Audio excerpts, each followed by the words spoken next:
I finally read Shadow and Bone.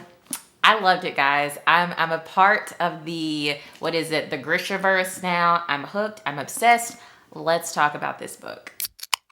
My name is Alise. My obsession is with books. If you too are obsessed with books, then great. I make videos on them every single week, so sit back, relax, subscribe, and enjoy because you have come to the right place. Today, we have a book review on Shadow and Bone by Leigh Bardugo. If you are new to my channel, I have only recently gotten into fantasy books, so this was not a book that was typically on my radar. However, I am interested in the Netflix series, and of course, I'm going to read the book first, and I did. So yeah, and I have a lot of thoughts on this book. The first part of this review will be spoiler free, and then the second part will be full of spoilers. Also, fair warning, fantasy books have a lot of words that I just can't pronounce, so sorry in advance. Let's get started. So, Shadow and Bone centers around a nation called Ravka, or Ravka, I call it Ravka. Ravka is currently being torn into two by something called the Shadow Fold. The Shadow Fold is this huge bubble of darkness that is filled with monsters called Volcra, and they basically devour human flesh. And with this Shadow Fold, the citizens of Ravka basically don't have a route to the sea, and the sea allows for trade and travel and things of necessity. And the only way to stop the Shadow Fold is through our main character, Alina. Alina is a part of the army and she's basically like a map maker. Now, Alina thinks that she's essentially just a plain girl who really has nothing to offer. That is until one day her army is attacked while trying to cross the Shadow Fold. When Alina's best friend Mal is directly attacked, without realizing it, Alina releases this huge power that she never knew that she had. It not only saves her best friend's life, but it's also made known that she can save the lives of her nation. Once Alina's power is revealed, she is whisked away to the lavish royal court, and there she is trained to become a Grisha. And the Grisha are people who have these magical powers, and they're led by this mysterious man named the Darkling. However, there's a lot more to her new world and powers than she's aware of. And as her nation depends on her saving them, Alina has to unveil secrets about the Grisha world and herself. Okay, so my overall thoughts on this book. I liked it. I really liked it. It exceeded my expectations. I'm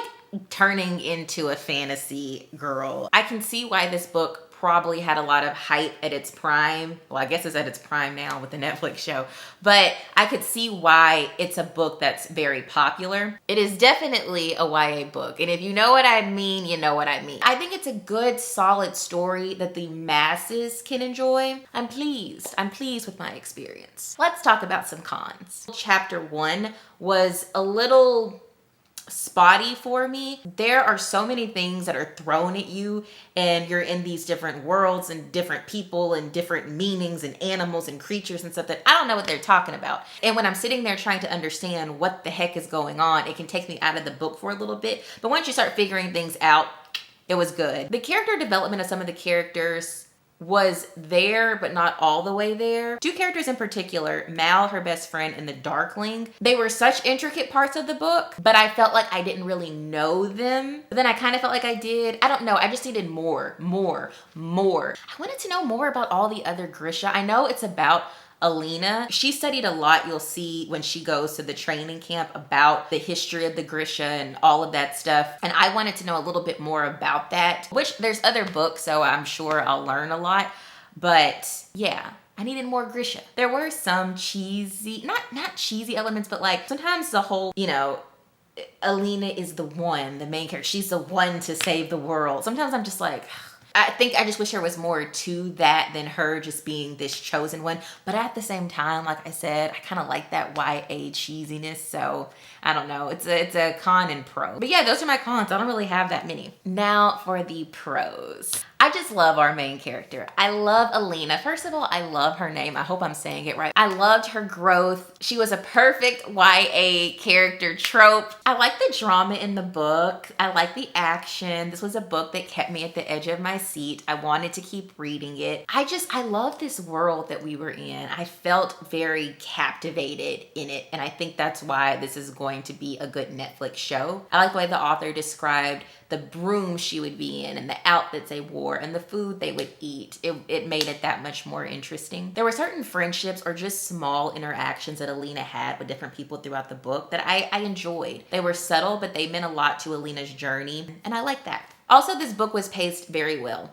It was paced very well. And those are the pros. Okay, for my rating, I would give this a 4.8 out of 5. Yeah, I think that it exceeded my personal expectations and it made me want to read the other book. So 4.8 it is. All right, guys, so that concludes my spoiler-free portion of this review. If you have not read this book, go ahead and read it. It is worth it. But also, if you haven't read it, it's time for you to go so we can talk about the spoilers. Okay, guys, spoiler time. I knew the Darkling was up to no good. And you want to know how I knew? It was something about the first time he kissed Alina. I did not trust that. I did not like it. It felt out of place. It felt inappropriate. I just got a bad feeling about it. I just didn't like it. So when his mother revealed his true plans, I was like, I didn't know how deep he went into all of it, but I was just like, man, his mom, she was a real one. I was so happy when Alina did not kill the stag.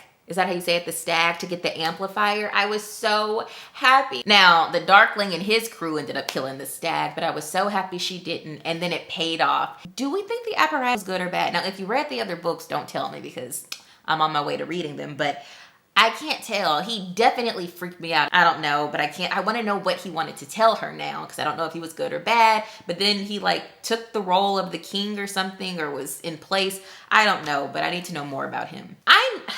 The ending was so epic to me. Alina, she got her power back and then she saved Mal. And I know she did not want all those people to die on the boat, but at the same time, that girl told them, she's like, look, this man is crazy. Let's get away from him, save ourselves and save the nation. And they're like, I know he just killed somebody, but let me think about it. I don't blame her for being like, okay, bye. Like, I'm not putting up with this. Let's go, Mal. We got stuff to do. He just killed a whole bunch of innocent people. Do you not see the problem?